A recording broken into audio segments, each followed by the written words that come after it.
We understand that the Nigerian police force has arrested human rights lawyer Dele Farotimi following a defamation petition by Tony Elumelu, chairman of UBA Group. Activist Omoyele Shore announced the arrest on X, urging the police to release Farotimi immediately and warning against using the police for personal disputes. Farotimi, a vocal government critic, previously reported police attempts to abduct him after receiving summons in November. The petition against him claims defamation. Now, this incident adds to concerns over Nigerian security forces allegedly targeting journalists and critics. Cases like FIJ's Daniel Ojukwu, detained for 10 days, and Ben Kingsley Washara's unlawful arrest in Enugu highlight growing fears of arbitrary arrest being weaponized. News Central TV reached out to the AIG Zone 2 in Lagos at Degoke Fayode on the arrest, and she said she was unaware of the arrest. Now live joining us on the news is investigative journalist Fisayo Shoyombo. Fisayo, good afternoon, and thank you very much for joining us on this bit here. So if you can hear me, I'm wondering what you know about the Dele Farotimi arrest currently. I was saying that it's not a totally unexpected development. He warned me on Sunday to say that he had intel that he was about to be silenced and that his safety would be compromised. So when the news has come out today that he's been picked up, I don't yet have the details if that happened in Lagos or in Abuja, but because he had called earlier to say, he was about to be silenced, I'm inclined to think that this is more than just a defamation move. As a matter of fact, it's nowhere under the law that the police can arrest anyone for defamation. If anyone feels defamed, the right thing to do is approach a court of law and institute a lawsuit.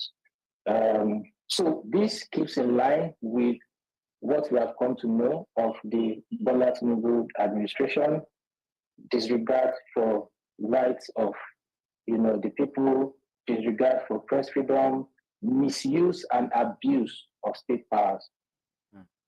Yeah, thanks for touching on the ethical lines there regarding how the police can interact in these kinds of cases. But you said something about him being silenced. He reached out and said that he was going to be silenced. But do you have any information about exactly what he was going to be silenced over? He didn't tell me. Quite frankly, it was sounding as if he was going to be killed. There was going to be run out of circulation. By the way, Dele Farotimi is not someone who calls all the time or messages all the time. He only reaches out when it is important. I can tell you that this is like the first time in maybe only the second time in 1 year that he has reached out to me. So I do know that his fears were valid, and I can connect the dots and link his fears to what has happened today. Coming out of one instance yourself, I'm going to ask this again, even if you touched on it earlier. How does the arrest of Dele Farotimi align with the broader pattern of arbitrary arrests that we're seeing of critics and journalists in Nigeria? It's not even an alignment, it's a continuation. It's a trajectory that I just started and it's continuing. No matter, you can scream yourself hoarse. This government doesn't care, doesn't listen, isn't interested. Security agencies are now more emboldened. They tell you to your face that they will shoot you and nothing will happen. They keep you in detention and they tell you they are not responsible to anybody. Even the law, those who have been detained will tell you that, the police, the army, they will tell you that we are not answerable to anybody. We are not answerable to the law. Whatever we do here, we get away with it. And that's terrible for a society, a country claiming to be running a democracy. And under the rulership or the presidency of someone who supposedly fought military rule, it's terrible. Yeah, and I was going to come to you on that one. If you compare this to the past administration, where we had who was once a military officer or military member as president, how would you compare this administration to the former when it comes to relationship with the press and press freedom and journalists? The staff don't lie. It's not like this is the first government to go after rights defenders, journalists. This is not, it's always been that way. But if you check the stats, in 1.5 years, roughly, of Tinubu's government, and you check with 1.5 years of previous administrations, you will see that the figures are actually higher. The figures are much higher, and it's worrisome. Mm. Okay. Well, I want to say thank you very much for joining us this afternoon to give us your 2 pence on the issue. Thank you very much, Fisayo.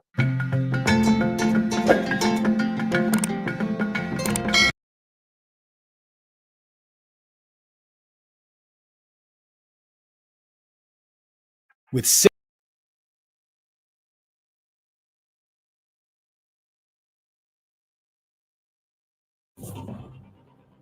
Good afternoon and welcome again. This is News Central TV. My name is Mazino Appeal. Earlier this afternoon, we brought you information about the arrest of human rights activist Dele Farotimi. He has been arrested by the Nigerian police based on a case regarding defamation. We're now going to be moving on to our News Central correspondent who is currently with Farotimi's lawyer, and that is in person of Igbalani Omoni, who will be questioning and asking and trying to get the details of what's exactly happening with the case. Ni, I'm hoping that you can hear me, and if you could carry on from here and let's know exactly what's happening with this instance. The office of the representative, the legal representative of the Farotimi. Most people didn't know he was arrested until another activist, Omoyele Showore, posted on his X account noting that he had been arrested at the Lagos Command Zone 2. And until now, a lot of people have not been able to reach him. News Central reached out to the AIG, of course, and he made mention that he wasn't aware of the arrest, which prompted us coming to see his legal representative to get more information as to what happened. And thankfully, the legal representative was there when he was arrested. I'm here with the managing partner of DF Legal, Mr. Ralph Walker. Mr. Ralph, I don't understand that you were there during the arrest. Yes, I was. Backtrack and lead to it. There was a time where he had been raising concern. He was summoned based on this defamation case. He appeared at the police station few times. Then I heard at some point as well, his guard was arrested, questioned. At some point, what led to this arrest in the first place? Okay, I will be very careful not to speak on a lot of issues because we're presently in court. What I can tell you is that we received an invite from the Zone 2 police station on the 11th of November, and I accompanied him to the Zone 2 police station on the 16th, and he was released on bail on several cognizance, and we're asked to come back on the 21st, and we went back on the 21st, and after that, we didn't hear anything again from them. They asked us, but there were a lot of things that happened. His associates arrested and abducted in some cases. I know that Mr. Farotimi had a press conference yesterday. I was at the press conference, and I know he spoke on the 21st of November, and all the calls and the arrest of his of a security guard at his doorway he has interest in on last week Friday. So he spoke on all those issues, and I want to be very careful not to go into more details. I'm also told that there is a publication on the there are publications on the social media handles where he clearly stated some of these events. And to know a little bit more. I do hear the Ekiti police trying to arrest him, and they are working in collusion with the Zone 2 officers. And at some point as well, they came to Lagos. They were the one trying to arrest him, and all of the things that are ongoing there. Is it that the issue happened in Ekiti State and he reported in Lagos State? Or help us clarify this. We need to understand. So, to the best of my knowledge, Mr. Farotimi hasn't been to Ekiti State in a very long while. And some of the issues that I'm aware that people are complaining about, like I said, were in court. I don't want to go into a lot of details. The issues that happened here in Lagos, so we're a bit surprised. When the guys who came here today, when they came here, there was no way to identify if they were from Ekiti State Command. They were mufti, but they had jackets that had Rapid Response Squad written, white over black. There was no way we could identify if they were from the Kitty State Police Command. We know that men came here wearing jeans and jackets, and they had AK-47 and all that, and they refused to identify themselves. They threatened people, they assaulted people, they took away our devices, all our mobile devices were taken away and all that. But a few minutes ago, I was reading online, I think Vanguard newspaper, that I'm not sure if it's one of the news sources online, that the Commissioner of Police of Ekiti State has confirmed that they're actually investigating Mr. Farotimi for defamation and cyber stalking, interestingly. Yeah, so we've seen that online. It might also interest you to know that based on the information he provided to us, regarding some of the people we're trying to arresting his associates and some of the information they gave them, we actually did file a suit last week against the Chief Afe Babalola, the Inspector General of Police, and then the Commissioner of Police, Ekiti State. And I wouldn't want to speak so much about that suit because it's already I understand, because I believe there's a book he wrote, and some comments of those books were extracted, and some of the comments is being alleged to have been charged with defamation. So to be very honest, I haven't seen a petition. Okay. I don't know the content of the petition, if there's one. I don't know if there's a charge. I haven't seen one, right? So I know that he wrote a book. I know that he's been very active. He's been active on social media. He's been active on the traditional media and the rest. So I don't know the exact content of these charges. I would be very careful and wait until I see these charges. We are lawyers. When we see those charges, we can deal with it. But what I can speak about is what's happened here today. I can speak clearly because I witnessed what happened here today, and it's a very sad day to be a Nigerian. Listen, if you've been in a car accident, don't call an attorney. Use this AI app instead. That's what I did, and that's how I got. Were there comments these police officers made that was a little bit off that spiked your interest or made you think, oh, are these people from Lagos? Is this the usual Lagos police officers who normally see, or these people are not from here? Okay, so I was sitting in my office. Mr. Farotimi used to work here. He retired about 5 years ago. But he comes here once in a while. So I was sitting in my office when he came in, and he walked into what used to be his office. And while he was there, I was walking, and then I heard this commotion. I heard the commotion, and I opened my door, and I saw some men in jeans, and they had a vest, RRX, and Rapid Response Squad, and they had guns. And one of them walked towards me and said, "Give me your phone." And I said, "Why do you want my phone?" And he said, "I'm going to shoot you. Give me my phone." And he took my phone from me. And then I followed him, trying to inquire. Yes, he threatened to shoot me. Okay. So I walked towards him, inquiring, "Who are you? What?" And he said, then he raised his gun and said he was going to shoot me if I come near him. So I stood where I was, and then I saw them walk with Mr. Farotimi down through the lounge where we were standing, and then they went downstairs. And it happened very quickly, and in a few minutes they were out of here. And while that was happening, I could hear my cleaner crying downstairs. So I went downstairs. I tried to find out what was happening, and she then told me that they assaulted her. She was beaten, and then they took the devices of everyone. As the guys were coming in, they were taking phones from the table, anything valuable they found on the table, mobile devices, they took them. And then they also threatened to shoot one of my associates, Gilbert. In fact, at the point they asked him to follow them outside, and they threatened they were going to shoot him. And in fact, one of them, even from what I hear, was telling the other they should shoot him. That was what Gilbert told me, and then, but they didn't. Thankfully, nobody was shot, and they walked away. So that's the much that I know. I can speak to what happened here today because I witnessed it.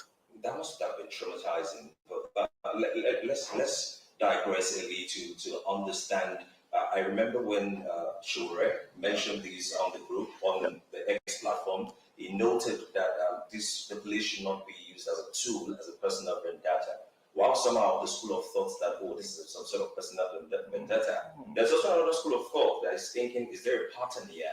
a few months ago, there was the FIJ journalist, Dali Ojukwu.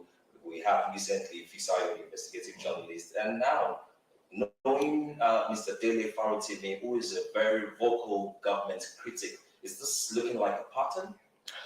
So I am a lawyer. Okay. Incidentally, I'm not a social commentator. I'm a lawyer, and I would be very careful to stay within my lane as a lawyer, right? Is there a pattern? I'll leave you to decide. I do have my own opinion, but I'm sitting here as a legal counsel to Mr. Dele Farotimi, and I would rather speak on the law. I've also been asked questions like, is defamation a crime? Can you arrest someone? But I do have my own opinion on these things. And we're in court. And I will be very careful not to speak about what I think of these things. But I will tell you clearly that you are a Nigerian. I'm a Nigerian. We do have rights as Nigerians. And one of the rights you have is the right to freedom of expression, freedom of speech, and the law should protect that. Right. Finally, let me just ask this. Have you been in any way been allowed to contact him as you reached out? And also, what will be the next line of action? So interestingly, when I started this, I believe so much in Nigeria. Let me say this, I believe so much in Nigeria. But today I feel really sad being a Nigerian because in a decent society, things should be done decently. These guys came in and they took all our devices. I have no way of communicating. I don't have any devices. Including your phone? Yes, they took my phone. The guy threatened to shoot me. He threatened to shoot me and took my phone and the devices of all my staff. Every one of my staff members, every staff member here, their devices were taken, right? Even up to, and I would understand maybe their concern was that maybe somebody's recording or anything, but even the cleaner had what you would call the balasa phone. I think that's what they call the button phone. They took it from her. Well, what will you be doing now as a legal representative? Yeah, so we're in court, like I said, we're in court. We filed a fundamental human rights application before the Lagos State High Court. We are trying to get further information on what has happened today. I don't have a lot of information. You're telling me that there are things on X. I've not been able to go on X because I don't have my devices. I was able to read the news report I told you on my computer. So I've really not been able to do much because I do social media sparingly, and those social media platforms are on my mobile device, and I don't have that now. So what are we going to be doing next? Yes, we'll pursue the legal angle. We are lawyers, and we believe in the law. We still believe that Nigeria can work. We believe that the court will do the right thing, and we'll follow through with that. I know I said lastly the other time, I'll put Yes. this as my final question. Do you think the case of defamation is alleged under the legal perspective warrants an arrest of an individual? So like I said, I do have my opinion on these things, right? But we're in court, and those are some of the issues that we brought before the court, right? And I would rather not speak about it. I do have my opinion on these things. Let me repeat that again. But let me say this again. We are Nigerians. We do have a right to freedom of speech. We do have the right to freedom of expression. And I believe that the law should protect that. Beyond that, I wouldn't say more. All right. Thank you very much. We'll wait for the court to decide. All right. We've heard from the managing partner here of legal, Mr. Ralph Moke. Currently, he does not even know the whereabouts of his client. He does not have his own devices. All the staffs in this firm currently, most of them do not have their devices as well. So they don't know how to contact, but they're taking the legal process of filing A fundamental human rights application. The Lagos High Court. Hopefully, they get this thing speed up as soon as possible so they know the whereabouts of Mr. Dele Farotimi. Over to you, President. I want to say thank you very much, Nee, for bringing us that information. And also thanks to Mr. Woke for also giving us the time to be able to find out exactly what had happened earlier in this instance. So do stay tuned here on News Central TV because we'll be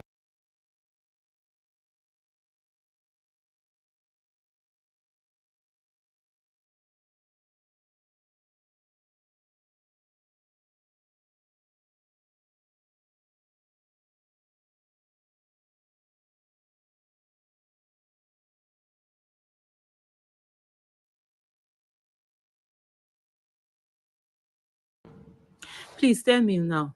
These people that you are seeing here, what's the difference between them and terrorists and bandits that enter people's houses and then they will just abduct them, take them away, carry them, just carry them out of the way? Nobody they fear arrest at all. They follow to me, we tell you, if you like, come, or you want to arrest, it's there.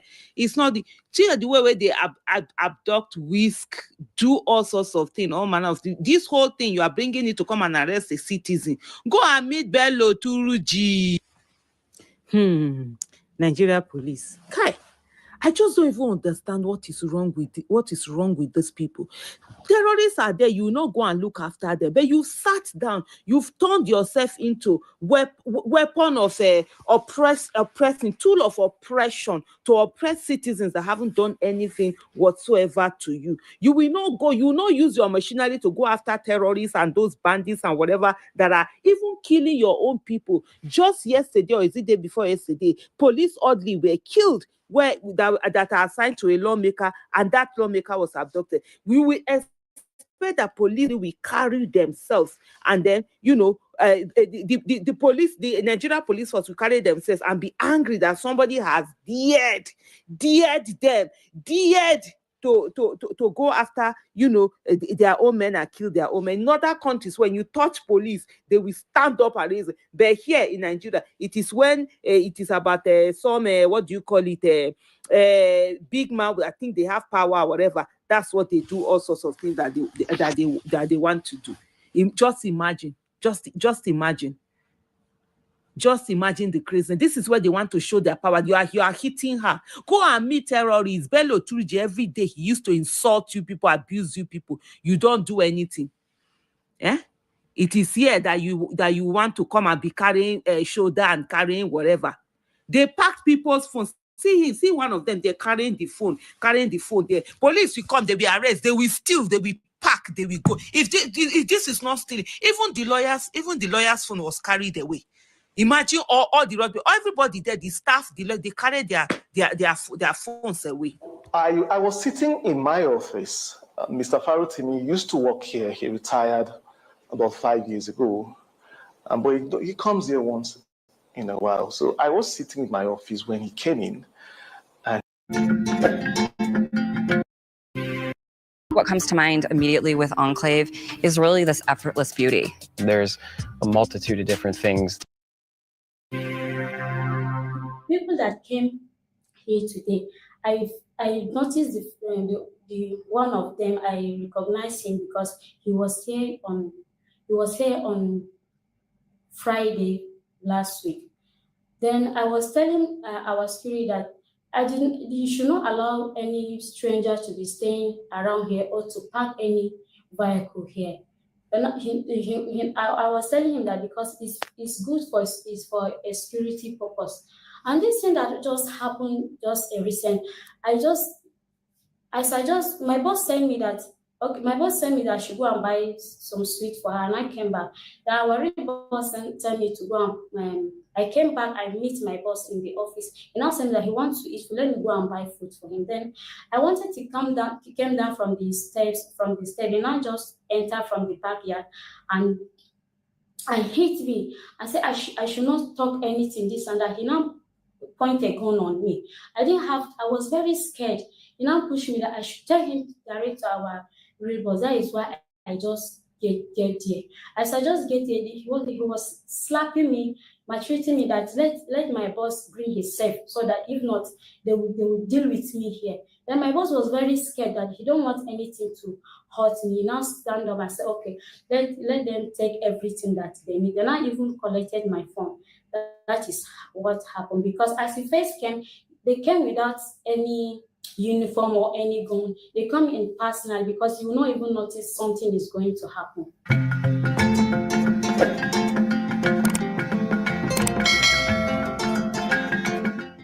The way from Ekiti to come and carry someone, abduct the person and take the person away. Are you okay? Wasting state resources and everything just because you want to do the bidding of someone, of your paymaster. Honestly, the Nigerian police, for you all should be ashamed of yourselves. You all should be ashamed of yourself. You've allowed yourself to be used as a weapon of oppression against citizens in our country. Your people are being killed anyhow. You cannot stand up. Criminals are there doing all sorts of things. You will never see Nigeria police go out there to go and look for them. But when it comes to oppressing citizens, that's when, oh, they are number one. They can stand. They can do all sorts of things that they want to do. You're going in there. You're hitting people. You're packing. You're. Are you okay? Packing everybody's, okay, the packing of everybody's phone, what is it supposed to achieve? Oh, because after that they will not be able to call anybody or what? Or is it stealing? Are you also adding stealing to the things that you do? The next thing now they will say, oh, some of the phones they didn't see them, some of them will go missing. That was like the other time, was it EFCC that went, they started packing people's hair or whatever. Do you pack the phones to steal them? I did a program the other day when I did my advocacy. I had to ask, this Nigerian police force a law enforcement agency or a criminal enterprise? Please, I need people to help us ask. So we need to really ask those people, because we don't understand the way that they are moving. Arrest, why you come all the way from this to come and arrest someone? You didn't send a message, you didn't do any of that. You want to come and oppress. Who you want to oppress? Who now want to oppress? Who do you think you are going to oppress? What are you going to do that terrorists have not already done to Nigerians? What are you going to do that bandits have not done? What are you going to do that kidnappers have not done? You are low-key terrorist organization trying to behave anyhow. You sit down all the time. All what you guys do is to sit down and behaving like terrorist organization. That's why you're always the worst when it comes to anything all over the world. Go and check other parts of the world. What police do is to come and be oppressing people. You will arrest, you will shoot, you will kill people. And after that, what? What is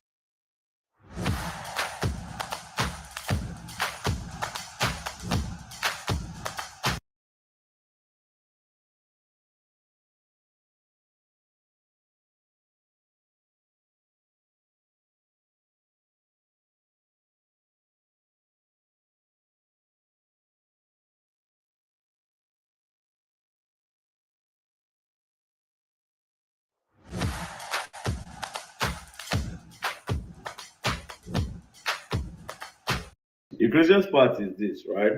The only reason why this is on the news, it is because this guy went against the people in the current government.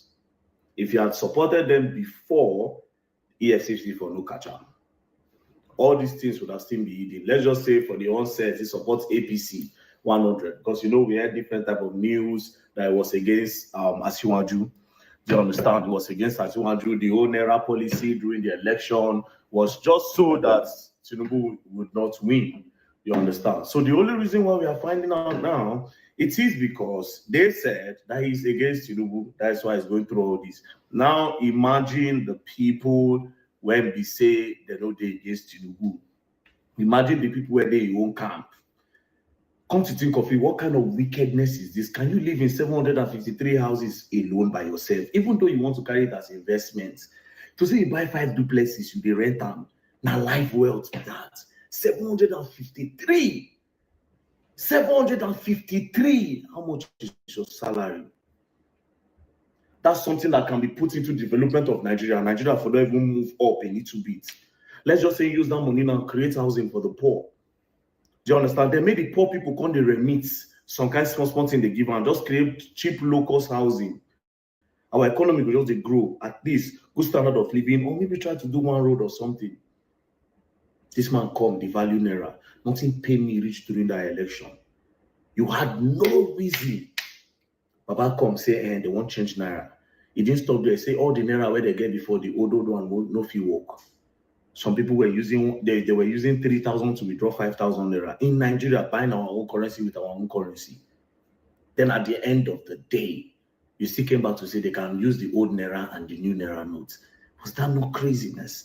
See how many people buy during that. I remember one pregnant woman then inside bank. What about the man who is sick, where they say, okay, they need money to go do surgery? The man just go like that. All for what? For your greed. Not just his greed, politicians' greed. Because like I said, they are all in this thing. They are all in it. The only reason you people are finding out about Emefiele now, it is because Emefiele is not with the current government in power. Else, nobody for Nigeria will know. Even the CFCC where they do gaga. Because you can tell, say that they use them as a tool. It's obvious. It's obvious. It's obvious. Oh, Yahoo boy do something, rush, go pick him. Yahoo Bello come, nothing happen to them. No news of say, give him placard, oh, there's no news that you detain him. So that one now to use and regulate the people where we say, okay, they make normal money. Oh, yeah, come, okay, yes. You want to start standing up for yourself. It's almost as if they want only the government officials to be doing well. And again, to the young boy, whether they pick up and down, we keep saying this and we'll continue to talk. You cannot be stealing money and be reckless in it in clubs. Yes, go and chill, it's okay. But think about an investment that will also upgrade and liberate us a little. Prioritize patronizing African brands, these innocent motors. You understand? All the people where we say they don't start to their assemble plants for Nigeria. And Kefiano Motors is also coming soon. A lot of people prioritize that. African clothes, African prints. If you want to buy luxury, make sure it's one African guy and I ain't one. A lot of people, they maybe say, okay, yes. When you carry money, buy Benz. Government come pack all the money, no investment, nothing. You're back to square zero, nobody you help. It's crazy. Anyways, peace and love. Don't play. Nigerian politicians, God will punish all of now. God will punish you now. You're going to learn when the youth get sense and you will learn the hard way. Don't play.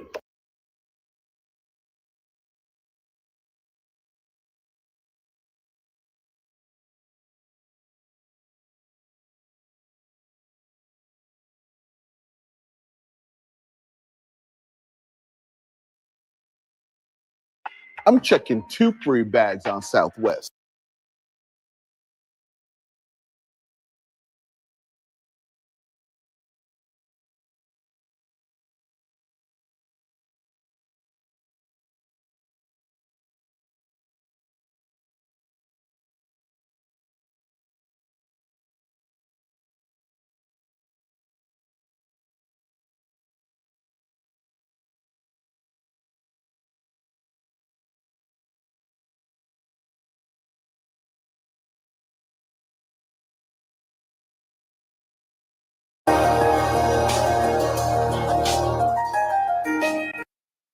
Well, quite a lot to unbundle from that state visit to France by President Bola Tinubu.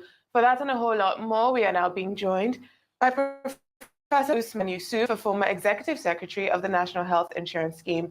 Good morning, Professor, and welcome to the show. Thank you very much for having me today. Thank you for joining us. Now let's go straight into it. This Nigeria-France relationship is not a new relationship, and it's a significant one. France is our biggest trade partner in Europe, and we're their biggest in sub-Saharan Africa. It's a $5 billion relationship. But France is courting a new bride now that the Francophone countries like Senegal, Chad, Niger, and Mali are abandoning, their former colonial masters and looking for newer relationships. However, Nigeria is using this as an opportunity to deepen our ties with France. What positives do you see from this relationship, particularly when it comes to security and our economy? And also, it was said yesterday that Nigeria signed an MOU with France in the mining space. Do you believe that this is going to have positive outcomes for the country? No. To be honest, I'm terribly nervous, and every Nigerian should be. Okay, let's look at our relationship with France, past, present, and the future. So when France has been in all these Francophone African countries, West Africa, for 66 years, and they've been kicked out. They've been kicked out of recently Chad, Senegal, Mali, Niger, Burkina Faso, five of your neighbors kicked the colonial master, and all of a sudden you are hugging that person. There is something you guys know that we don't know. But let's look at the history of France in Africa or anywhere else in the world. It's not been good. Look at all these countries. You need to ask yourself, where was France kicked out of those places? You are literally sucking their resources. And there is no development in any of these countries, any. You go to Chad, you go to Mali, you go to Burkina Faso, you go to Niger, there is nothing to see, but they've been sucking their uranium and gold. All of a sudden, President Bola Ahmed Tinubu is in this love fest with Macron and France. We're asking ourselves why. What do we have in common with France? Literally nothing.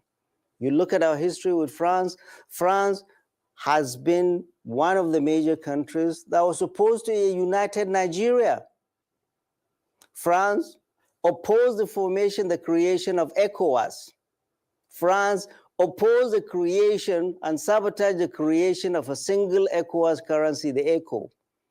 And France literally sabotaged ECOWAS by this young military hunters leaving ECOWAS, Mali, Niger, and Burkina Faso. ECOWAS is now just a shell.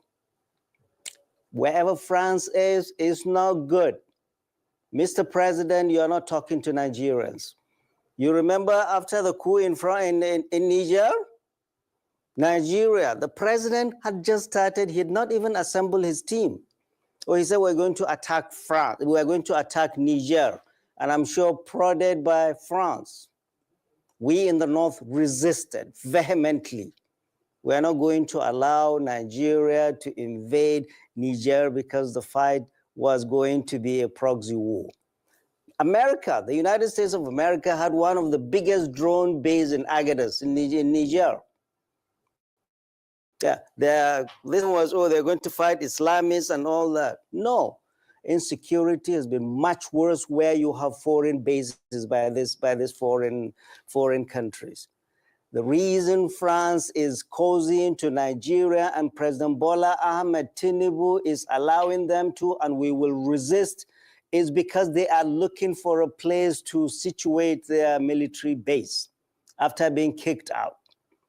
We in the North, which is a place they are looking to locate these bases, we in the North will vigorously resist any foreign military boot on our soil. So, Mr. President, you need to know, we do not have any historical ties, defense or economic or linguistic with France. And all this causing the French are doing, the reception they gave Mr. President was fit for a king. He will not get that if he goes to England or the United States or anywhere in the world. Right now at Kohl's, you can score up to 40% off the active brands at the top of everyone's gift list. What is France getting for that? France wants three things. One, it wants right to concessions to exploit our minerals, which are predominantly in the North, which is what they've been doing in Niger, Mali, and Burkina Faso. Number two, they want concessions in oil and gas.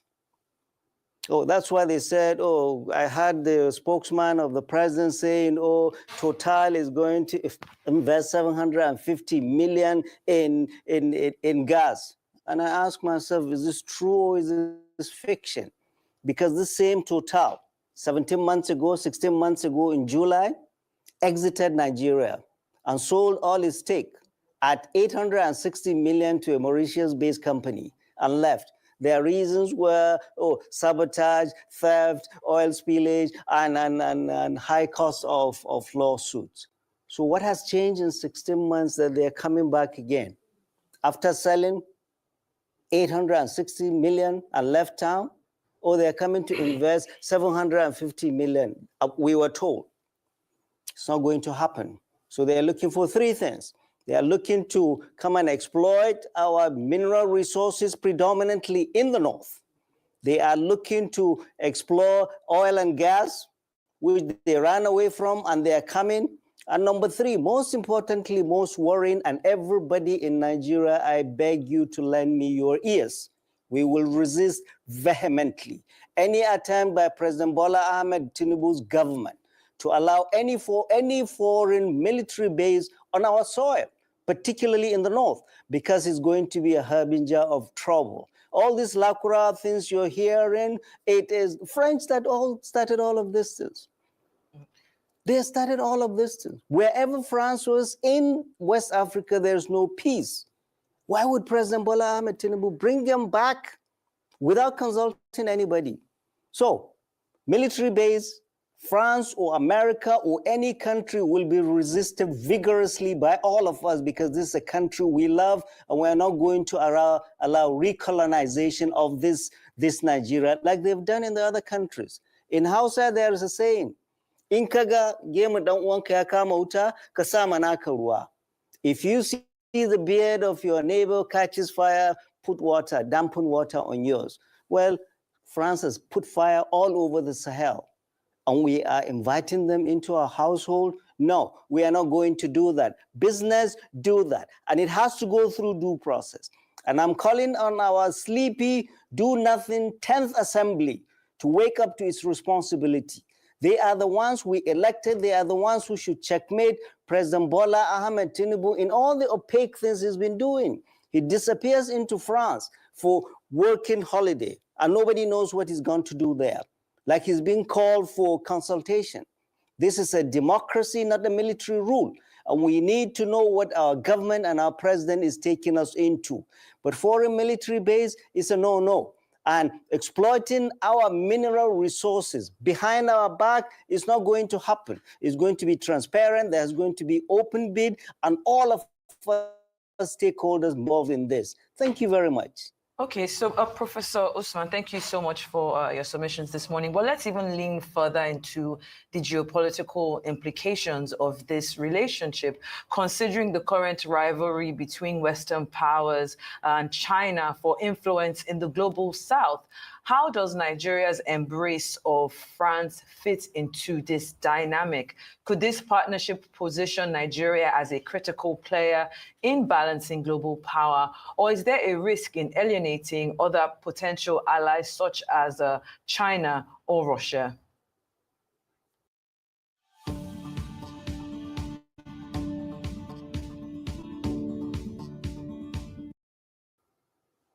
Right. That is what Nigeria is just going to be used as a pawn. And it's essentially sticking out our neck and giving it to them. And the fight is not between the West and China. No, the fight is between the West and Russia. Look at what just happened in Syria. Look at just what happens in Syria. The Russia took over Aleppo. Look at what's happening in Ukraine. Look at what's happening in Israel.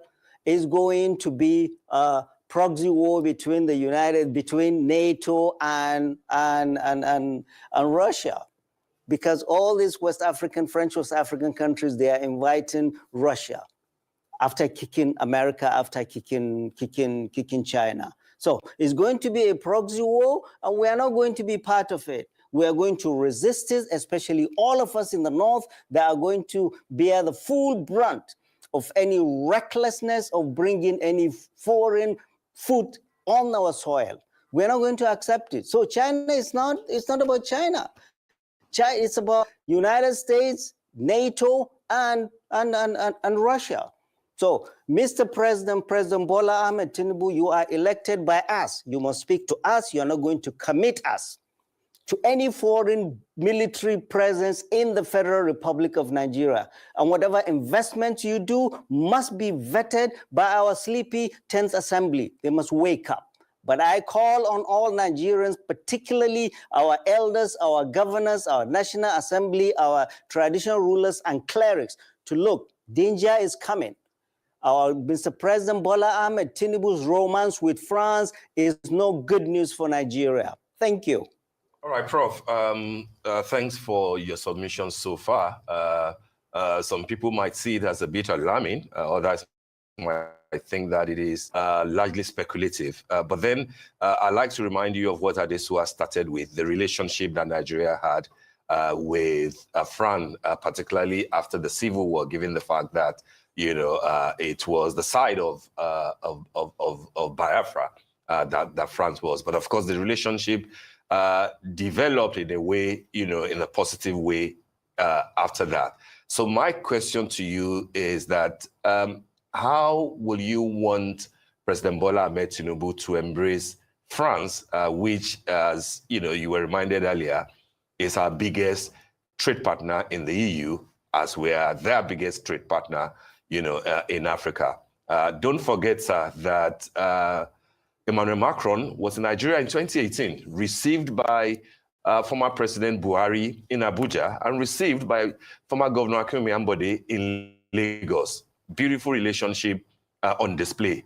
Before then, Olusegun Obasanjo, General, was the president when democracy returned at that time, had Jacques Chirac in Abuja.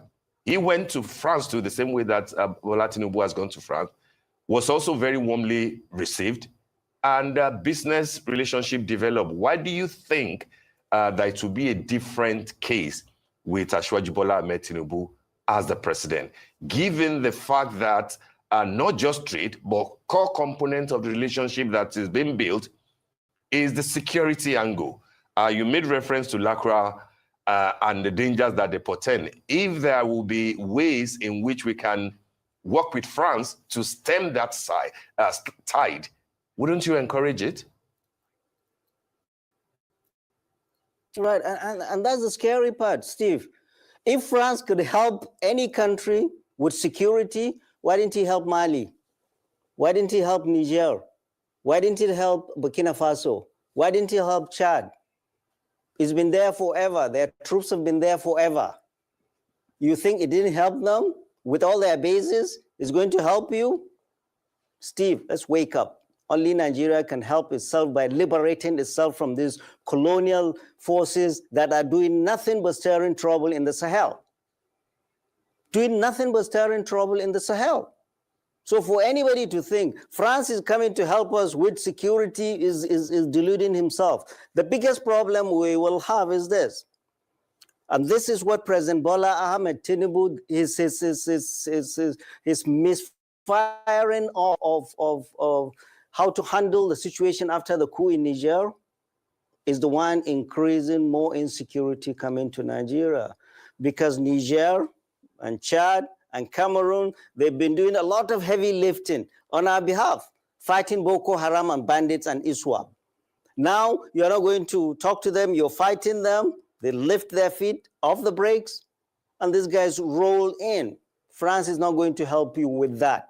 The only thing that will help you with this LACRA nonsense, this uptick we are seeing in LACRA is suspect. I'll tell you. I had the other day, the spokesperson of the defense headquarters in Nigeria saying, or in his press briefing, saying LACRAs, they are new, they are related to the coup in Niger. Hello, Mr. Spokesperson, you should know better. This LACRA, as we know today, have been around in this country, a sovereign Nigeria, non-state actors from Mali or from wherever came to Nigeria. They've been here for 7 years. 7 years, since 2017, at the invitation of local communities to help them fight bandits, to help them do the job that security services could not do. They came under the nose of the federal government, under the nose of the state government, under the nose of all security services, under the nose of all our intelligence services. And now all of a sudden we are doing this. The question to ask Nigerians should be asking is, why did you allow a non-state actor? The first signs of sciatic nerve decay may surprise you. Most people don't know this, but the real reason behind searing international and continue its activities for the past 7 years. And why all of a sudden are we saying, oh, LACRA, just to give a reason for France to come in? That is the only reason. Fellow Nigerians, you can never stop this LACRA, Boko Haram, and all these bandits, all these terrorists, if you don't have good relationship with your neighbors. Not France. Bringing France in is going to make us into a hotbed for terrorism, is going to make us poorer, is going to make us second-class citizens. They will open a base in Katsina State and be digging our gold, and I cannot go there as a person from Katsina. We've seen that in Niger, we've seen that in Mali. This is what they have been doing. So fellow Nigerians, we should open our eyes. We in the north, will vigorously resist any attempt by President Bola Ahmed Tinubu's government to allow foreign military bases on our soil. End of story. I don't know how else to say it. Okay, Professor Usman. Now, Professor Usman, you did say that if we allow France in, that Nigeria can become a hotbed for terrorism. But some people would argue that it already is, that, that the northern governors, for example, have not focused on human capital development, that, we have extremism in different parts of the country, that the economic situations right now is what makes Nigeria a hotbed for terrorism, and not a possible growing trade relation with France, but also focusing on the geopolitical implications that Shaitan brought into the conversation earlier. We did speak about Russia, and we also have to speak about the Wagner Group, because you spoke about the proxy war going on in Ukraine between Russia and the West. However, some people argue that there is a proxy war going on in Africa between Russia and the West. We have the Wagner Group in Mali, in Niger, in Burkina Faso. They have, of course, rebranded from the Wagner Group, but they are under the Russian military corps. And you also had France in those countries. As of February of this year, we also had Russia being in control of Mali's Intaka gold mine. So we do have Russian interests in Western Africa in our minds. And so is it not already a situation that our neighbors are dealing with their own proxy wars and extraction of their resources by either Russia or the West? And rather than be in that type of situation, our president is trying to position us as a trade partner and not a partner to be extracted from. Trade partner, how much is he getting from France? 750 million by Total. For goodness sake, that's paltry sum for a country like Nigeria. The other day they went to Qatar. How much did they say they got? 600 million, and Qatar denied that. The other day, Saudi Arabia, they said 800 million.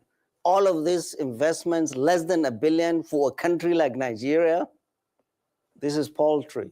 Why is Nigeria not attracting the big investment that it is worthy of?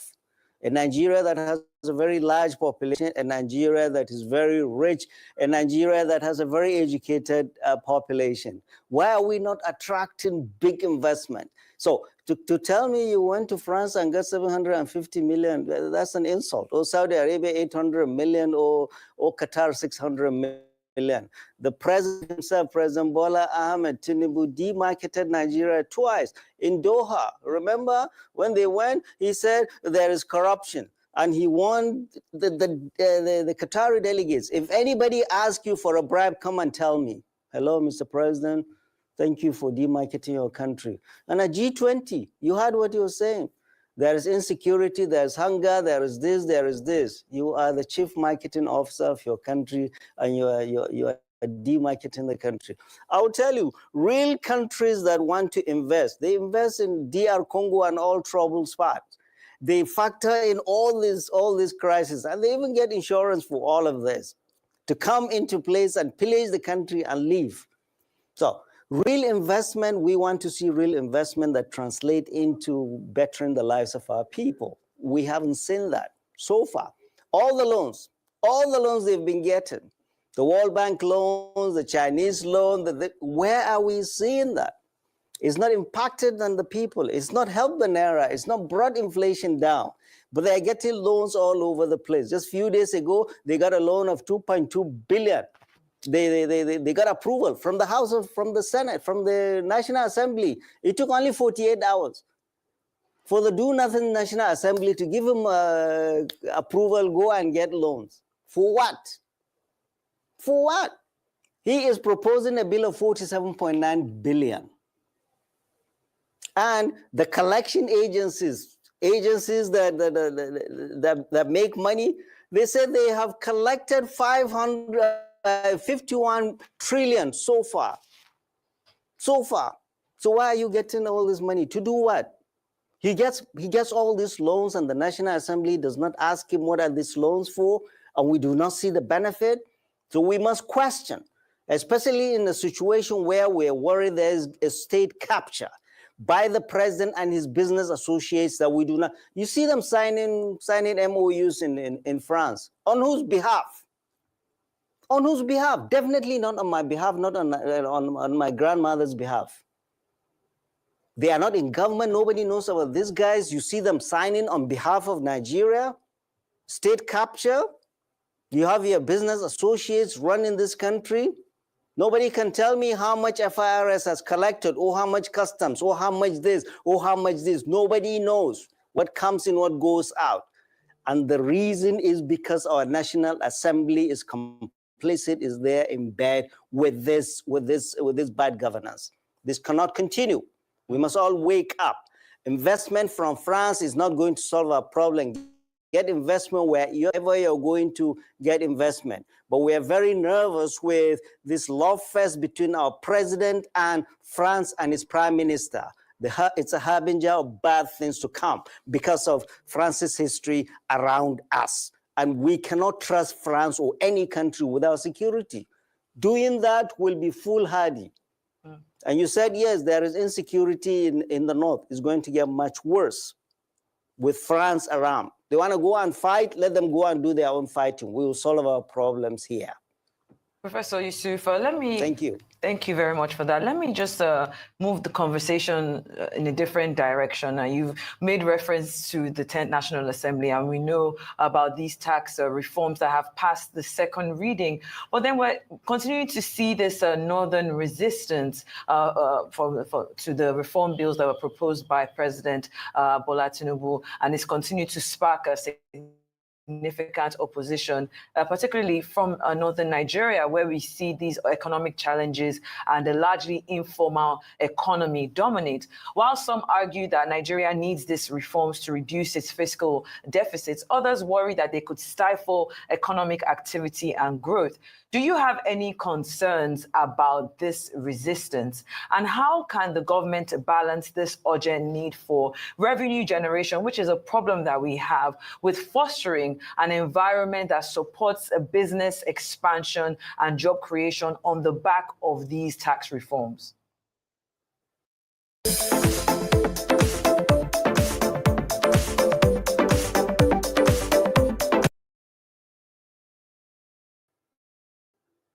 Right. So President Bola Ahmed Tinubu is essentially bringing the Lagos model to the big stage. What was the Lagos model? Tax, tax, tax, tax, tax. You cannot overtax your citizens to a level that they cannot pay.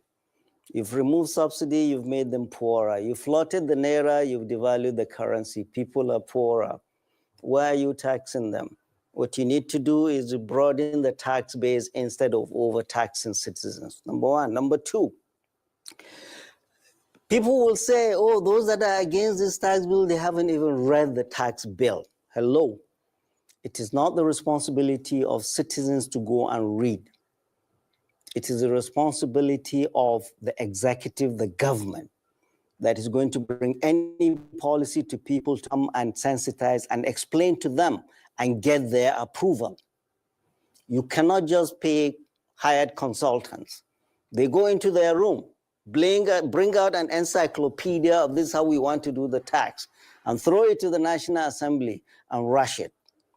I tell you, 99% of the members of the Senate, of all the National Assembly members, have not read the bill. Nobody has time to read this bill. So essentially, all this brouhaha you've seen, I took time to read it because I talk all over the place. Some of it is good, but hello. The biggest problem is that there is loss of trust. Nigerians don't trust this government. The last time you did, Mr. President, you flippantly removed fuel subsidy. You flippantly floated the naira and said tomorrow will be better. Our people are dying. Tomorrow is not better. Yesterday was better than today or tomorrow. People don't trust this government. Number one. Number two. Number two is that this government, in spite of its over-bloated media team of about 13 advisors, they are not connecting with the people. They are not. They think they will stay in Abuja and talk all the big grammar in $1,000 suits and think, people will listen to them. They are not connecting with the people. And you could see that in the NSA's speech the other day, the 13th of November, his Tinubu Gain speech. You could clearly see his frustration that the government is not connecting with the people. That was why he was saying, critics, we will shut you up. We want to be shut up with facts, with benefits for our people, not propaganda. So the government is not connecting with the people. The government has not explained this to the people. Members of the National Assembly do not even understand the bill themselves. And look at the clumsy way it was presented at the Senate the other day. Look at the clumsy way it was presented. Akpabio think he's going to be clever by half, recused himself, and put his deputy Senate president, who is from the north, fight your people. Professor Yusuf, unfortunately, we've run out of time. You know, anytime we have you on here, the time goes by very quickly. But we'll have to nip this in the bud for today and hopefully have you on in the near future. We appreciate your time and analysis, as always, on The Morning Show.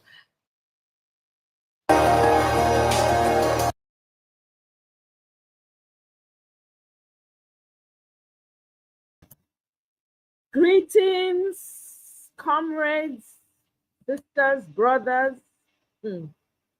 Una well done, oh. Happy Tuesday. I think it's Tuesday. Yeah. Happy Tuesday to everybody. Hey. Hey! Nigeria.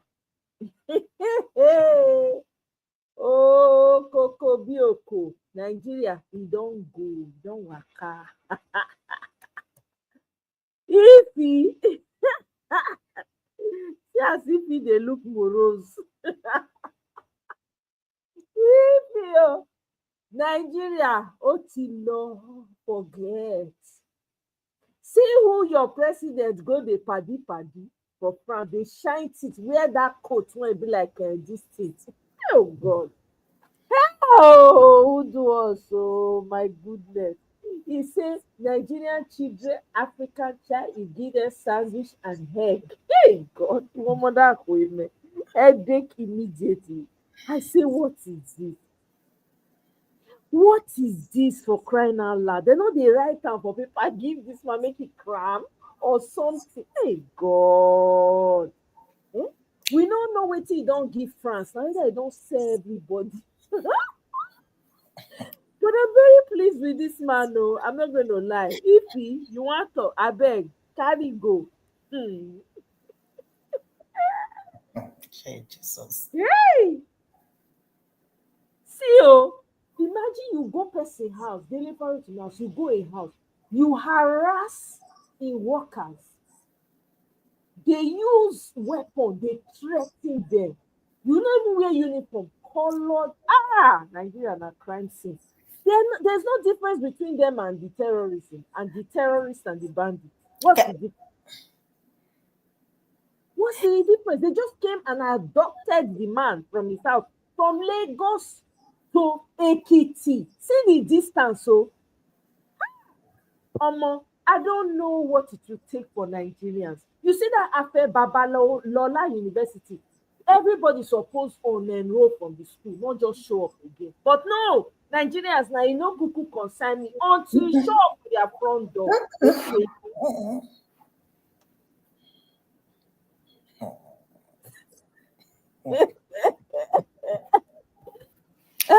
You know, consign us, right? That's where we are in Nigeria. Hey, God,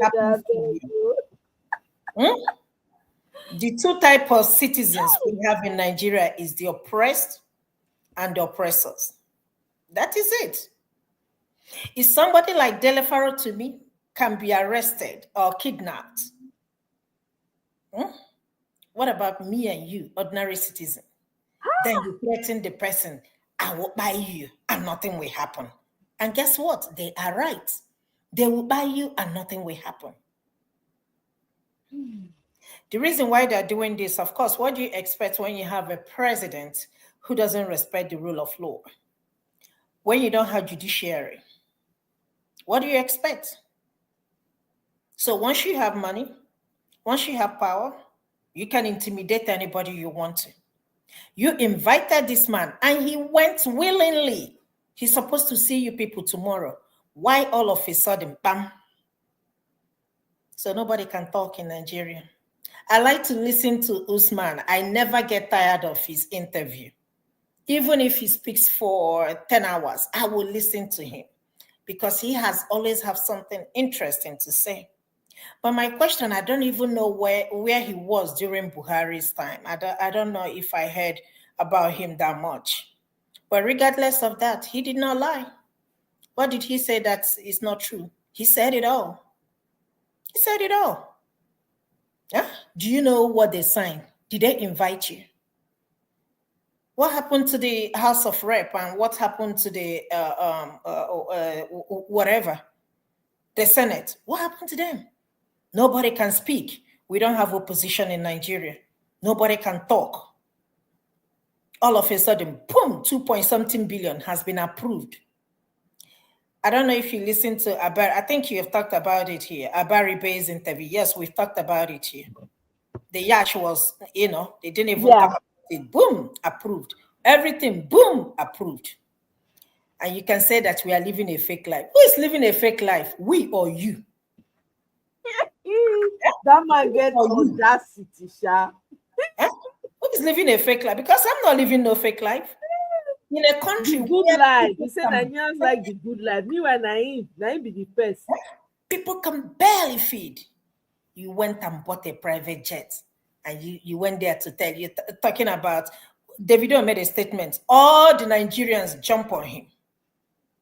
But you listen to what this guy just said about Tinubu. You went out there and demarket your country. And when David says something, all of you want to, did he lie? Exactly. The mad woman that came on television and was, ranting. Tomorrow you go buy tomatoes $1, 1 naira. That is the fake life your president is talking about. You put on a smiling face. The tomorrow at night you will drink gari if you see one to drink. Tomorrow you put on your makeup and come on national television and say that he's bringing investors. Which investors?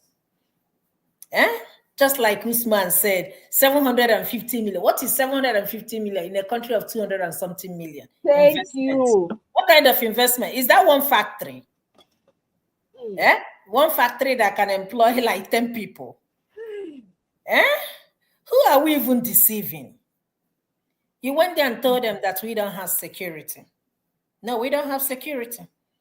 And you said that the mad woman said that David is demarketing Nigeria, preventing investors from coming to Nigeria. The president is going to bring, where are the investors? Tell us where they are since they took over this government. Tell us how many people that have come to this country called Nigeria to invest. Instead, they are leaving. No, tell us how many companies we have in Nigeria.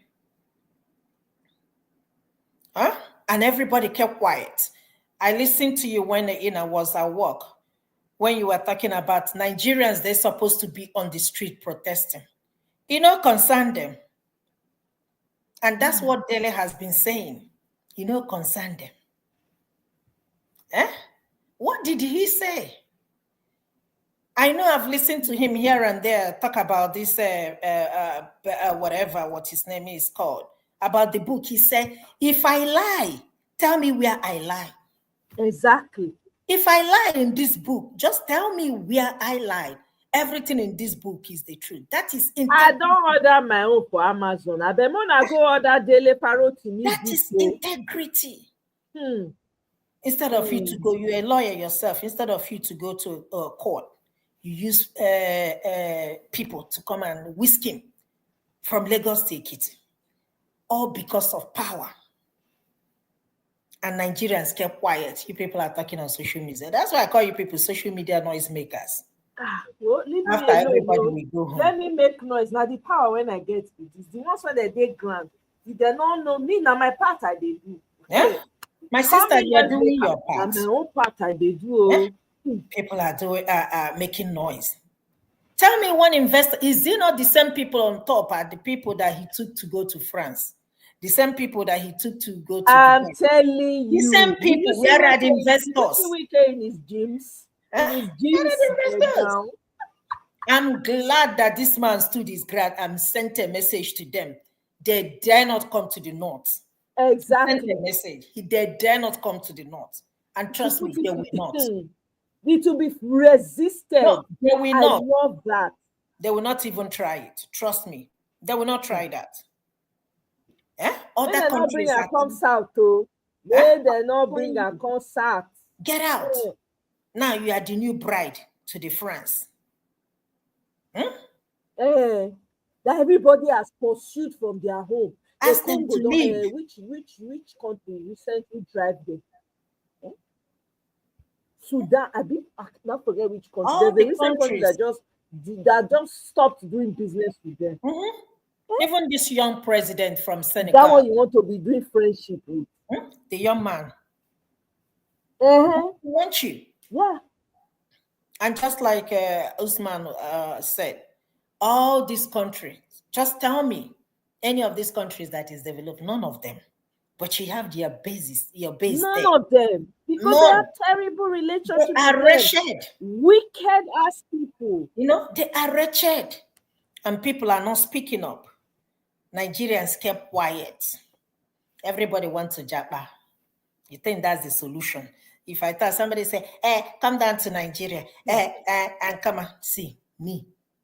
See, let me tell you, let me even break your heart. Don't mind them. That's what they're always saying. Let me break your heart. They are even jackpying people now. Do you know that they are deporting people now? There's I saw a picture of one woman they just deported. You are talking. Deporting them in their homes.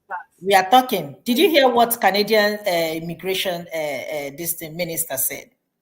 That by next year they will deport, is it about 4 million people out of Canada? So best believe Nigerians will be like 3.9 million. Of course.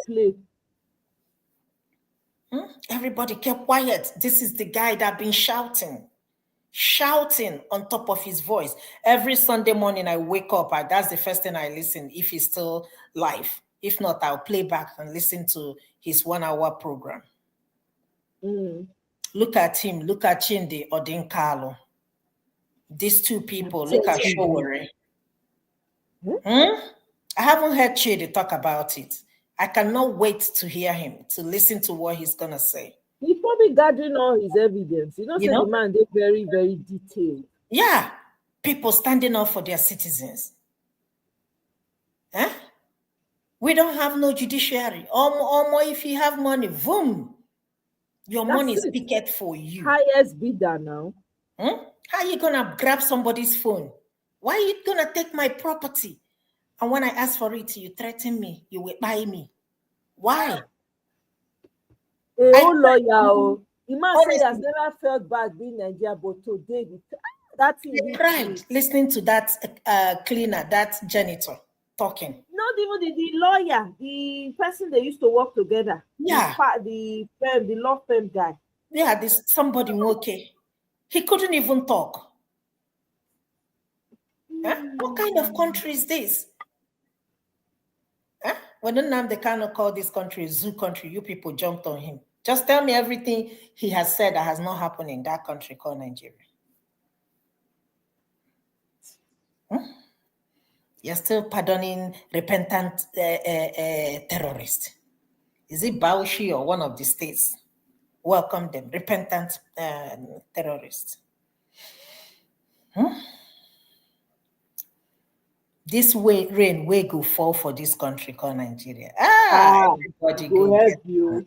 It go rain hard. It go rain hard. A country where another currency has dominated that country. It's currency. A country where another foreign currency has dominated. Now, when you go, people go to occasion that's spraying dollars. And nobody's doing anything. Nobody's saying anything. My friend just came back from Nigeria. She said, if I'm going to give you the Naira in case. I said, to do what? He said, in case if they hold you at the airport. I said, hold me for what? I don't owe them. I said, why should they hold me now? I don't owe them. Then they will, if you give them naira, they will tell you give them dollar. Can you imagine the audacity? What? The audacity. The last time I went home, that was in December. And you know when they will be checking your passport and tell you didn't COVID this, COVID. I said, you people put it, nobody's checking for COVID, you know. And he said, your expired passport. I said, this is where you people wrote it. Auntie, what do they do for this thing? I said, guess what? What I tell them? I be Olosho. That's what I told them.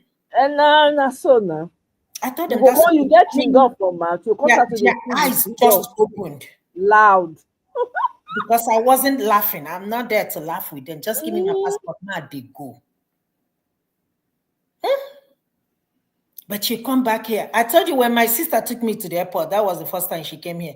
This thing didn't even take 5 minutes. I've checked in and boom. She was just like that.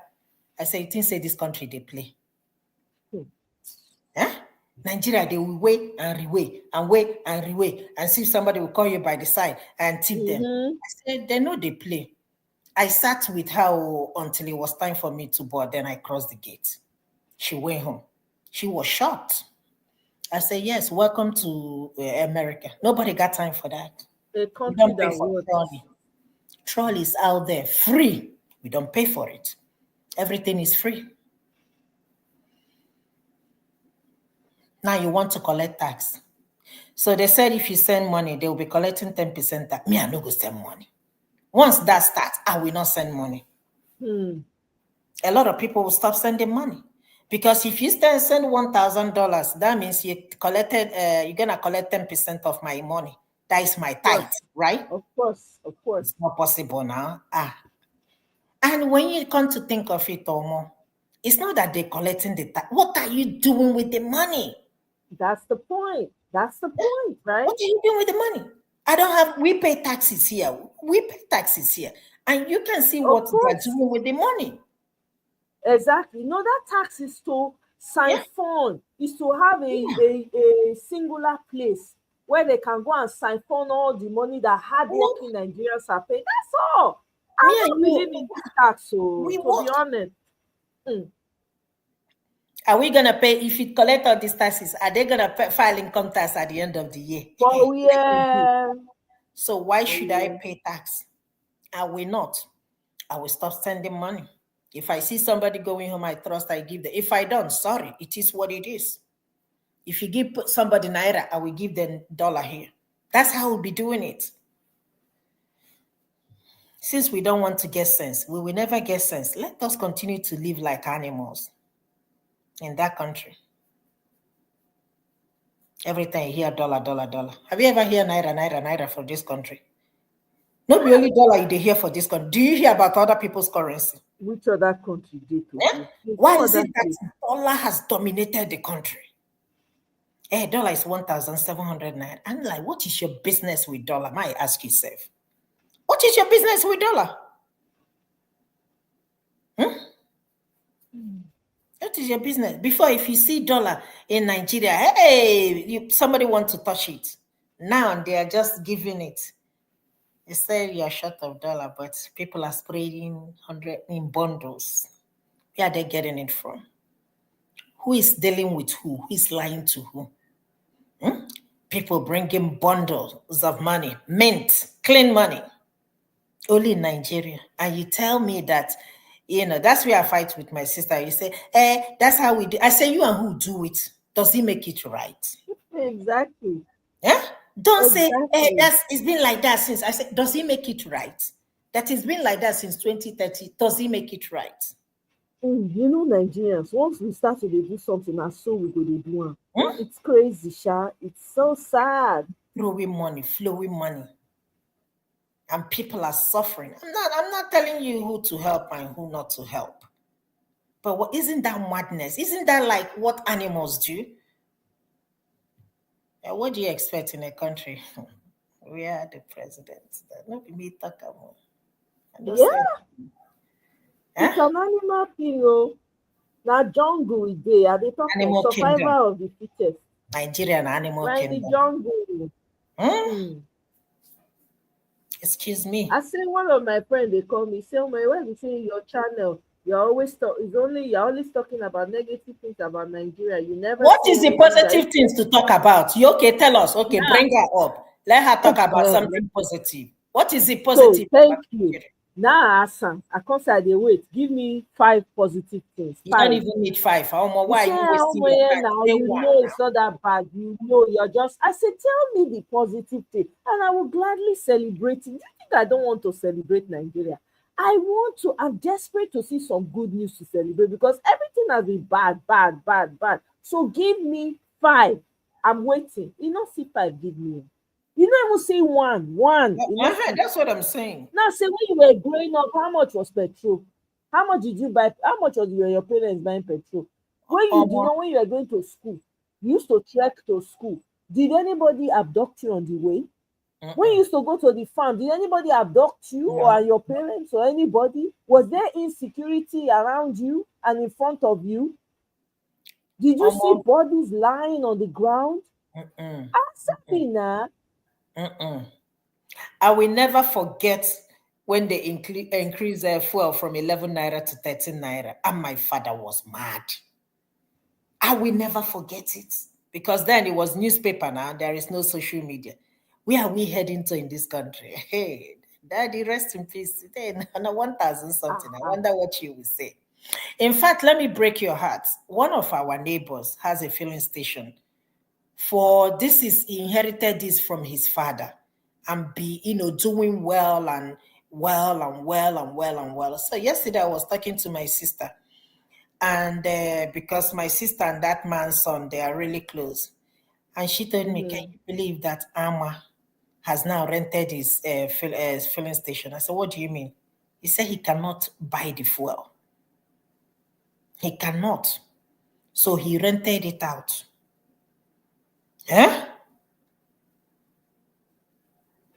Wow. That's how bad. Wow. And this is a man that was it last year? He called me and said, if I can loan him 10,000, this thing that you're gonna pay in 2 years. I say, my brother, I'm in trouble in this country. I cannot. Can you just imagine? This is somebody that used to do so well. When my dad was alive, we are from the same place. My father, no matter how dry fuel is in Nigeria, my father will always have fuel. No matter. My father will always have fuel. Because even if he doesn't, they have reserve. He will always, because we are from the same place. It's like a father. Can you imagine? Right. Now that gas station is gone.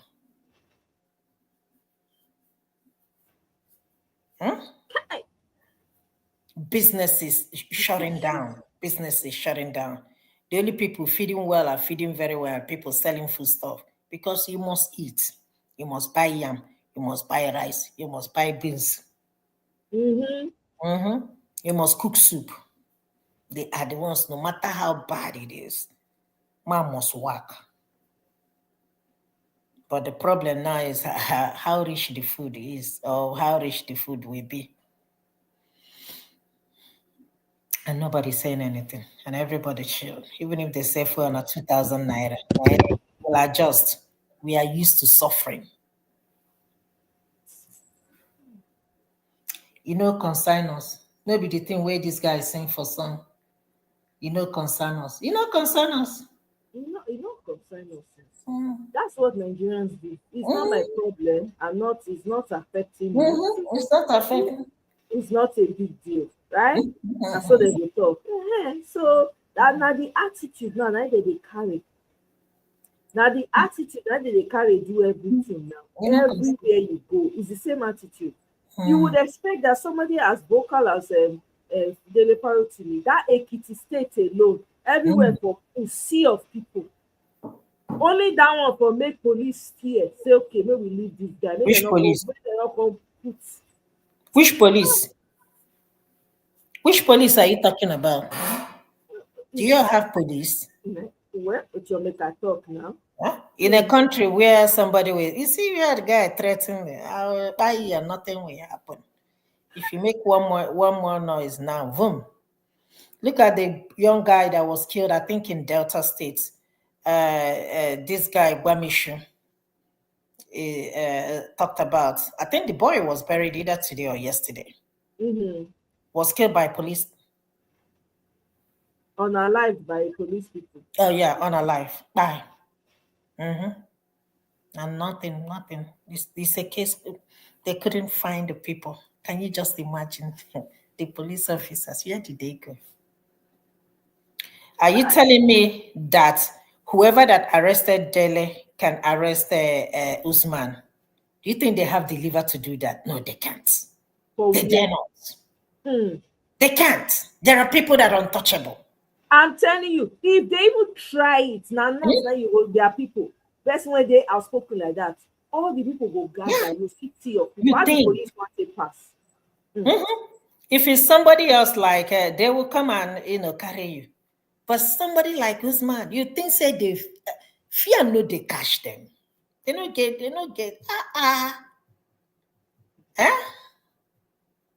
Just because she can.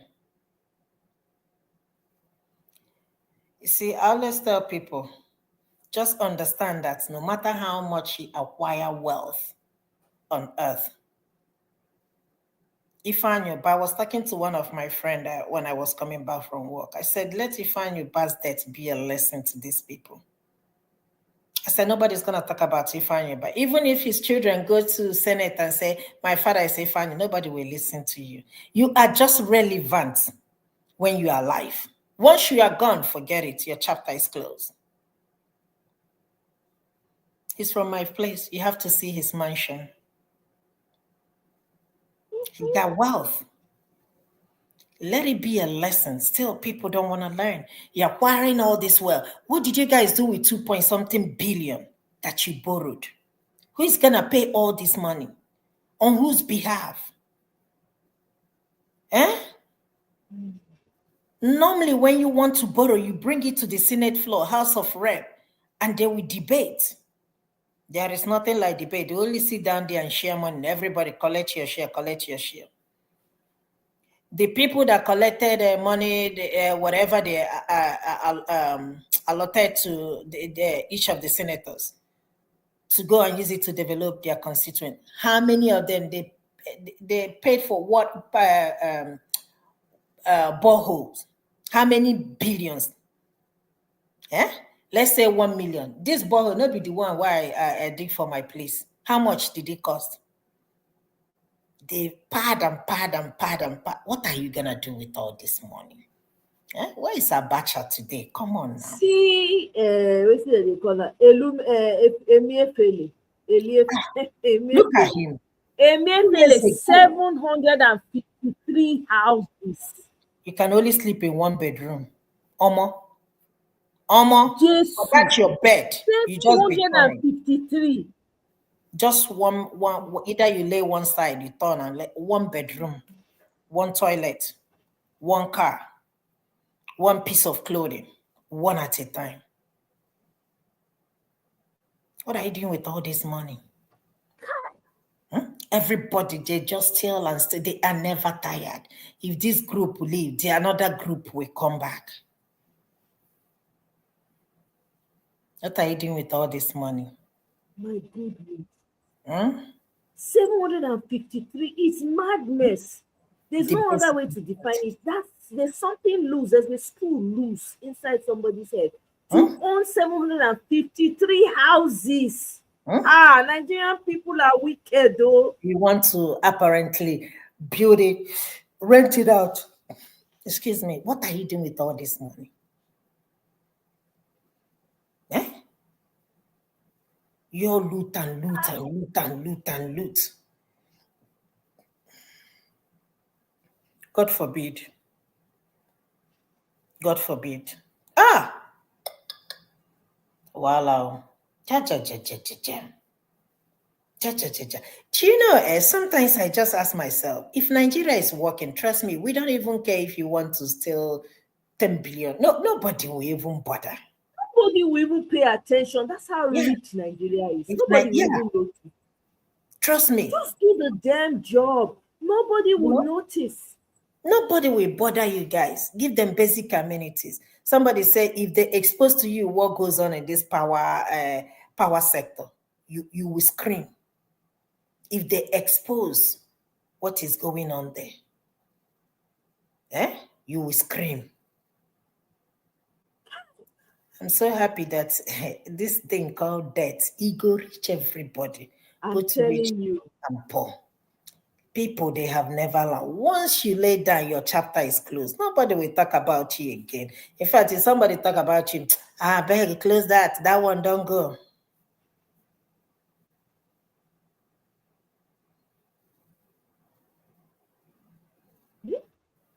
It's crazy. How do we get here or more? Greed. Greed. And greed. Your pastors are not talking. Your imams are not talking. Now it's Muslim ticket. Nobody's talking anymore. Okay. It's not about religion. It's not about tribe anymore. All of us are singing one song, but why can't all of us unite together?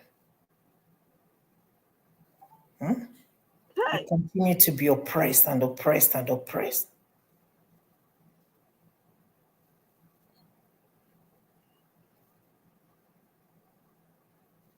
You're spending money, buying cars for your House of Reps and your senators. It doesn't happen here in this country. The federal government, they don't buy cars for their... In fact, I think Nigerian senators, I think they are the third highest paid or the second highest paid in the whole world. If they're not the most paid, though. It's one of the Asia country that has money, the highest. And look at us, a country where you cannot afford anything. But you're paying your distance. Politicians that don't do shit for you people. That's their retirement. That's why they will want to buy there. Ojo Zokalo was once a governor. What else is he looking for? All of them. Dave Umai, Mwike, all of them. Why are they still in power? Power, they intoxicate them. They don't want to leave it for the young ones. They want to chop and marry their great-grandchildren's mates. They never marry all those, gather all the money, dig hole, put all the money inside. They not go rest. The former governor of this state came out to contest for the second tenure. They told him to go and rest. Former mayor Kasim Reed came out again to contest for second tenure, mayor of Atlanta. They told him to go and rest. Yep. Keisha Lance Bottom won that election, did first tenure, and said no, she's not interested anymore. But our politicians will buy.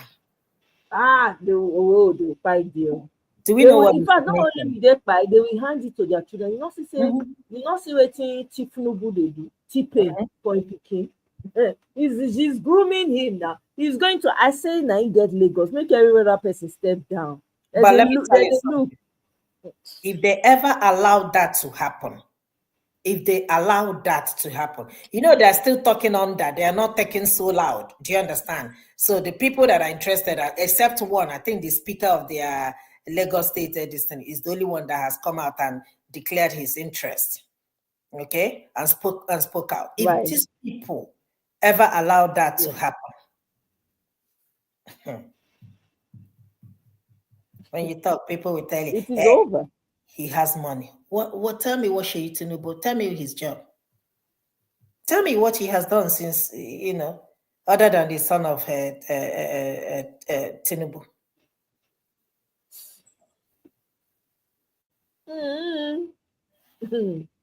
These people, all they do, everything they just get for mind, the evil that these politicians have in mind.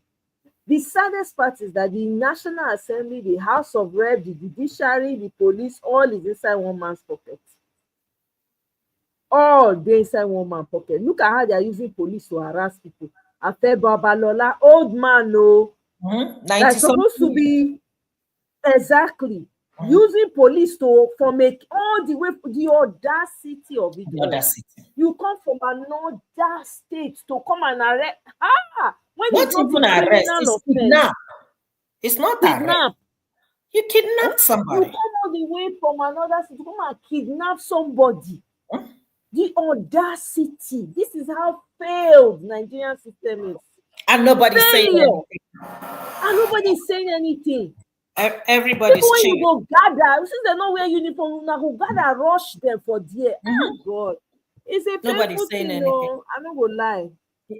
In a country where things are going well, tell me whether that country will sleep tonight. But just because they know we will not do anything. Of course, that's why they continue. They don't see Nigerians finish. Pata, pata. They don't see them finish. Pata, pata, completely. They have totally looked all Nigerians up and down, say these ones, they don't have liver. Anything we do to them, they will take. They don't have a choice. They don't have a choice. They will take it like that. They cannot do anything about it. Even if we feed them the worst of the worst, they will take it. They will roll over and adjust. Nigerians are very good at adjusting. That's what they say. Yeah, So and that's true though. Even if we sell gas a liter, Nigerians will still adjust. They cry. They don't lie. Tell me, they did not lie. It's the truth.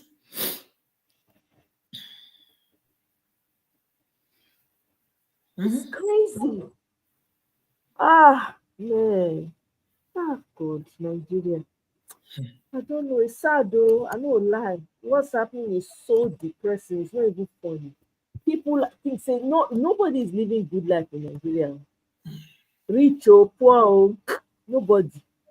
Everybody's like a walking corpse in Nigeria. Any moment now. People will come impose the worst of us. The only opportunity we had there, 2023. We had the golden opportunity.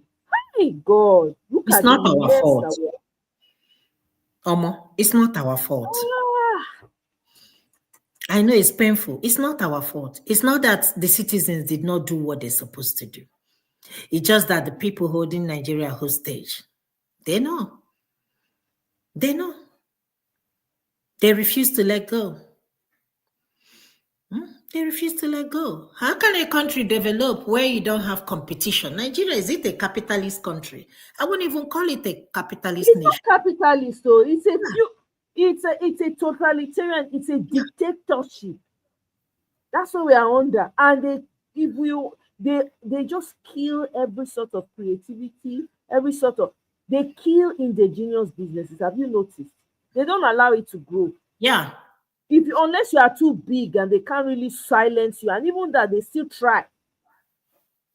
They don't want Nigerians to succeed in anything. They just want to, suppress you. They want to force you into. I don't know what it will take for Nigerians to wake up, because what is happening is devastating. If Nigerians don't rise up, scatter everywhere for these people, they're not going to learn. No, it's going to continue. Unfortunately, honestly, it will. It's sad. It's very sad.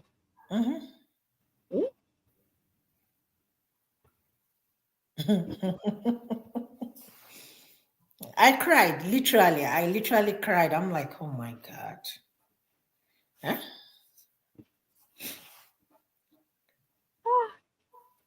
You wish to cry now. You see, what is happening in our country, we deserve the type of leaders we have today. We do. I agree with you. We do. We ourselves, we are not good to each other. No. We ourselves, even within the tribes, we are not good to each other. No. You get small, one tribe wants to lord it under the other tribe. You are in a state. You want to feel superior to other states. You want to suppress. You want to be the only one. That's what we are seeing playing up at the top. It's the same goddamn thing, from the smallest to the largest. Everybody wants to be Oga. Everybody wants to feel like they can, control. And then you have people that want to worship other people like God. Yeah, you want to be, like you say, worship. Oga, no Oga be this, Oga this, Oga that. Oga my do am. You don't know who the person. Who is he? Who is he? Who is he? Who is he? What is he gonna do? He's somebody because he has money. He's somebody because the person is oppressing you with your own money. Who is he?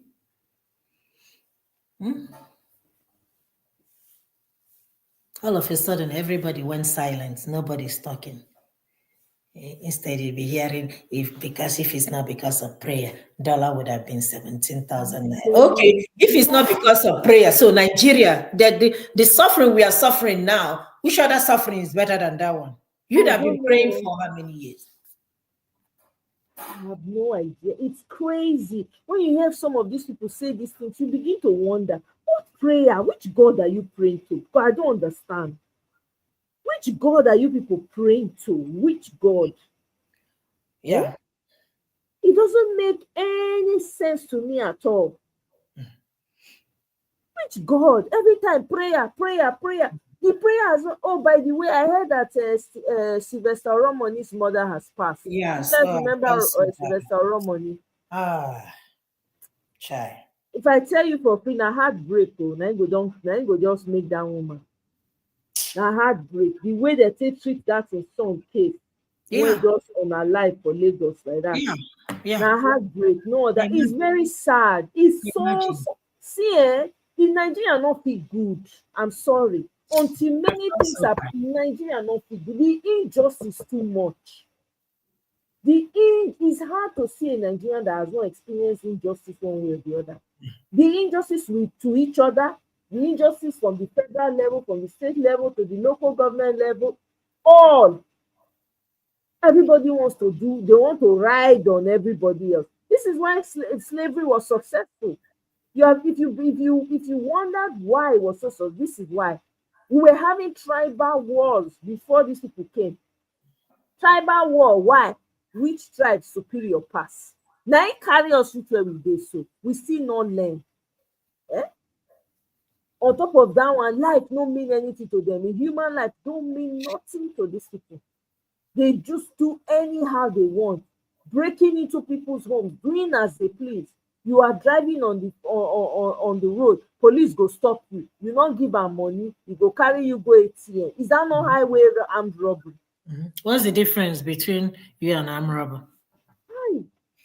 It's a sad. It's so sad. It's so sad. I don't even know. It's so sad though. It's sad. Who will you call upon? Hi. It's crazy. Honestly, who will you call upon? It's crazy.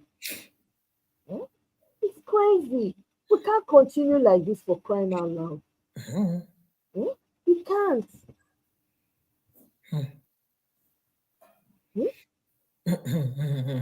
I'm just laughing like we can't continue. Maybe they haven't, maybe the poverty, it hasn't gotten to them that much. So that's why people are still talking and laughing and still praising the oppressors. Look at Yaya Bello. For almost 1 year, you people couldn't arrest him. But you were able to trace that. You know, one thing about this Deleforo to me case is just the stupid way you're trying to get his domestic staff. If you want to arrest somebody, you know you have to get a court order. You know where the person lives. He has a package. He needs to come and get his. But what kind of is it? I said, you people will go that low. If you know that what you're doing is right, you go to court and get the court order, march to the person, arrest the person. Instead, you are doing kineko. Because the only way they know is criminal way. It's abduction. So now, are you now in shock that these people are partnering with other people that are abducting people? No. Are the same strategy? No. The same strategy. It's maddening. I swear, it is maddening. I don't know when this mess, I don't know when this craze will stop. Honestly, I don't. There's so many people that need to be stopped in Nigeria. There's so many people, and it's such a shame. Nobody is speaking up. Everybody don't quiet. The people when they're supposed to talk don't quiet. They don't chop. They don't fit talk. All of them dey inside the same cult. If they talk, the consequences are high for them. So they rather not talk. I beg, make we leave that matter.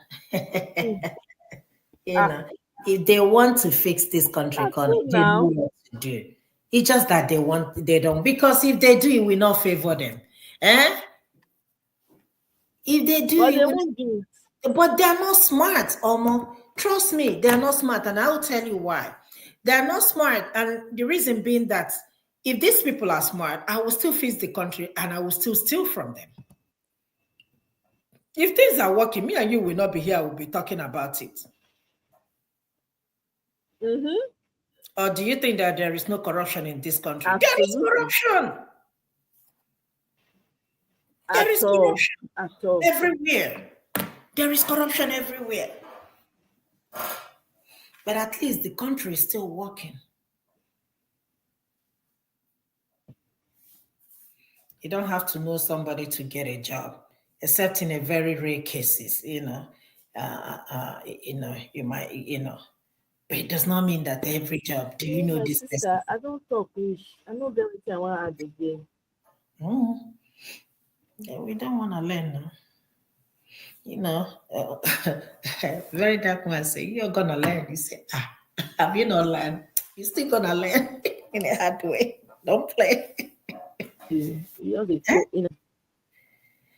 Everybody harassing somebody, arresting somebody up and down. Look at this one with Abby, Speed Darlington, and Bonner Boy. I disagree.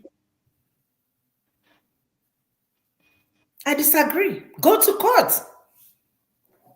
Go to court if you feel that you're defamed, but don't oppress people.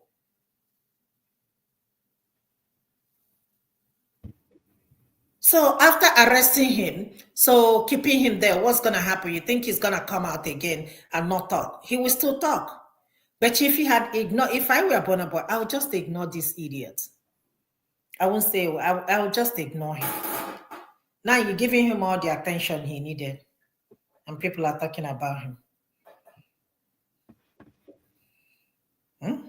So, me and you, we are not even safe. Anybody can, come and arrest us, even from in your bedroom, and whisk you back to Nigeria for speaking up against the government.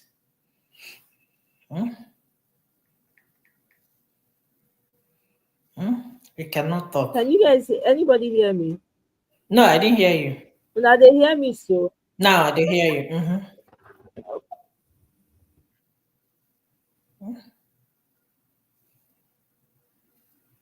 What do you think? Can you guys hear me? Yes.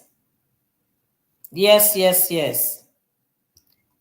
ma'am. We can hear. The thing is delay. I've been talking since, so I don't know. I didn't hear you. Okay. Yeah, I think I have to end it because I don't know what's happening. Go ahead. I've been talking, no. I was even trying to call your attention to something, but it just kept delaying and delaying. Well, look, we see as the thing play out. I'm hoping that by tomorrow they will release this man because he doesn't have any business in jail. Yeah.